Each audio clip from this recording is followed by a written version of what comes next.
Jadi kalau dipanggil haji, artinya Pak, Anda sudah haji ya, jangan maksiat lagi.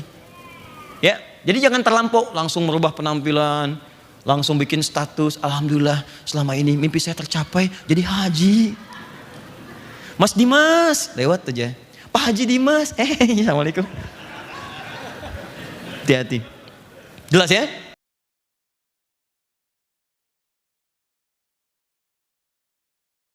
Bismillahirrahmanirrahim. Perhatikan kalimat nabinya. Al-hajjul mabruru laisa lahul jazaa illal jannah. Haji yang berhasil merubah pribadinya menjadi baik. Teman-teman izin, haji mabrur itu bukan haji yang diterima. Kalau haji yang diterima namanya haji makbul. Ingat itu. Mabrur dari kata birrun. Birrun itu artinya kebaikan yang muncul setelah yang kotornya hilang. Setelah yang tidak baiknya hilang. Disaring, yang kotor keluar. Marahnya hilang, muncul sabar. Maaf, sombongnya hilang, tawadhunya muncul. Di ketika yang kotornya dibuang, baik yang muncul birrun namanya. Orang haji itu dia mengoreksi diri saat Arafah. Dia kenali sifat buruknya. Begitu dia kenali, dia bertobat. Ini yang sering mempelesetkan saya. Ini yang sering menjadikan saya buruk. Dikenali pertama nafsu saya. Nafsu ini faktor pertama, bukan karena orang lain. Ketika seseorang berbuat salah, itu bukan faktor eksternal yang pertama. Pertama internal, karena ketidakmampuan mengendalikan nafsu dia. Anda duduk depan rumah, tiba-tiba lewat kawan. Terus dia nggak nyapa.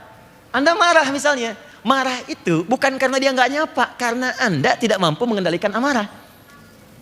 Sebenarnya sederhana, dia nggak nyapa, kita sapa. Bro, apa kabar akhi? Assalamualaikum. Wih, waalaikumsalam. Maaf gak kelihatan. Iya udah gede gini masih belum kelihatan juga. Selesai. Tapi karena nggak mampu mengendalikan amarah, marah. Nah, faktor terbesar dalam nafsu yang tidak bisa dikendalikan, sulit, itu disebut dengan aqabah namanya. Aqabah. Kadang-kadang kita bisa kendalikan, cuma maaf ya, lingkungan terdekat memengaruhi kita berbuat buruk. Suami baik, istri agak kurang. Papa gimana sih? Papa ini udah 4 tahun jadi bupati, Pak, tinggal setahun lagi. Masa yang camat aja udah Ferrari? Papa masih Avanza. Naik tiap hari gitu begitu ya. Sehingga dia berubah. Atau terbalik. Istri salihah. Dia pakai jilbab bagus, baik. Suami kebalik. Mama papa ada family gathering, sebentar aja 30 menit, semuanya gak pakai kerudung. Mama copot dulu kerudungnya. Diperintahkan untuk melepaskan jilbabnya. Terbalik. Atau ayah, ibu baik, anak yang kurang baik karena lingkungan. Maka ini pengaruh sekitaran disebut usta namanya. Usta. Ada ayah baik, ibu baik, anak baik. Cuman ayah dapat mutasi pekerjaan. Pindah ke kantor, dapat lingkungan yang gak baik. Diajarin cara nyogok, diajarin cara merubah angka, kan? Diajarin manipulasi, diajak ke tempat mulai olahraga bergeser. Ada sedikit bumbu maksiatnya. Itu faktor jauh, ula namanya. Walal akhiratu khairul laka minal ula. Jauh dia, kecil nilainya. Maka itu yang sering membuat terpeleset. Dalam bahasa Arab disebut dengan zalafa, zalatil lisan. Zalat dengan zalaf, terpeleset. Kalau terpeleset kencang tambah dal, izdalafa, muzdalifah sifatnya. Ya, pergi kita ke sana, makanya kita lontar tuh, pergi berangkat. Dilontar keburukan itu, bukankah yang dilontar pertama kali orang haji adalah yang aqabah, nafsunya? Makanya orang kalau benar hajinya, saat Arafah dia kenali buruknya. Ada yang berangkat tahun ini? Ya, saya doakan mudah-mudahan insya Allah dimudahkan ya semua jemaah ya. Yang belum berangkat pun insya Allah dimudahkan untuk berangkat ya. Ya dia cukup dengan amin, nabung ya, disiapkan dari sekarang.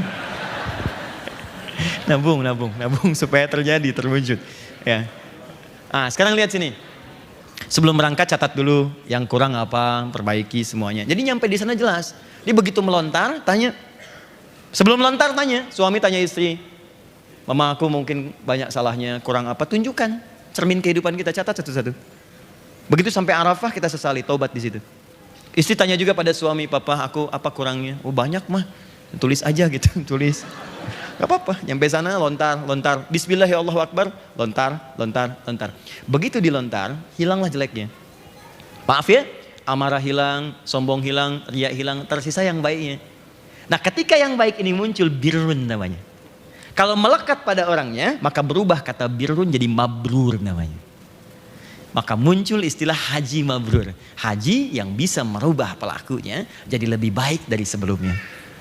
Karena itu sifat hajinya dilekatkan kepada dirinya. Karena dia mendapatkan satu gambaran yang besar, surga. Bukan 10, 20, 100 lagi, tinggi. Di saat haji dia minta ampun, diampuni, dosa gugur semua. Kemudian pahala dapat. Makanya kalimat nabinya, jaga betul itu. Kamu sudah haji.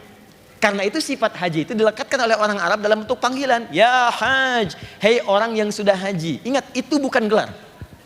Kalau Anda sudah haji, kemudian dipanggil Pak Haji, Bu Haji, itu kalimat yang Allah titipkan lewat lisan orang lain untuk mengingatkan kita. Kamu sudah diampuni dosanya, banyak pahala. Jangan lagi berbuat maksiat untuk menukar surgamu. Ya, ingat baik-baik. Jangan kita kemudian jadikan sebagai gelar, karena ibadah nggak ada gelarnya. Silahkan cek, kalau ada gelar di ibadah, tentu di Islam akan banyak gelar. Gelar tanpa wisuda. Adi Hidayat SHI, Sholat Haji Infak. Nggak ada. Jadi kalau dipanggil haji, artinya Pak, Anda sudah haji ya, jangan maksiat lagi. Ya, jadi jangan terlampau langsung merubah penampilan, langsung bikin status, alhamdulillah selama ini mimpi saya tercapai, jadi haji. Mas Dimas, lewat aja. Pak Haji Dimas, assalamualaikum. Hati-hati. Jelas ya?